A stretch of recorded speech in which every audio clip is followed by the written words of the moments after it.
எல்லாருமே கஷ்டப்படும் போது சிவன் நேரடியா வரல, முருகன் வருவாருன்னு சொல்லியிருக்காங்க. மனிதர்களுக்கு மட்டும் சோதனை கர்மா கிடையாது, தேவர்களுக்கும் ஒரு சோதனை கர்மா இருக்கு. சூரபத்மன்றவர் கடும் தவம் புரிஞ்சு சிவன் என்ன வர வாங்குறாரு, 1008 அண்டங்களும் என் காலு கீழே இருக்கணும்னு வர வாங்குறாரு. அந்த வரத்தினால் எல்லா தேவர்களும் ரிஷிகளையும் எல்லாருமே சிறை வச்சிடறாரு.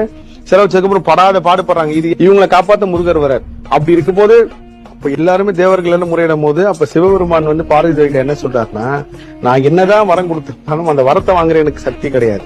ஆனா அந்த வரம் வாங்கினவன் மோசமா விளைக்கும் போது என்னிலும் உயர்ந்த சக்தி அவன் அழிக்கணும்னு உருவாக்குனதான் முருகப்பெருமான். இந்த இடத்துல முருகப்பெருமான் கருணை நீங்க பாக்கணுங்க. சூரசம்காரன் சரிக்கு சமமா முருகன் சண்டை போட்டு இருக்கும் போது வீரபாகு கெஞ்சிராரு, முருகா இப்ப நான் காலி பண்ணிடலாம் வா முருகன்றப்ப ஒரு மன்னிச்சு விடுவான். என்ன இருந்தாலும் எங்க அப்பாவோட பக்தன் தான் அவன், கண்டிக்க அவனான்னு சொல்லி இன்னொரு வாய்ப்பை கொடுக்குறாரு.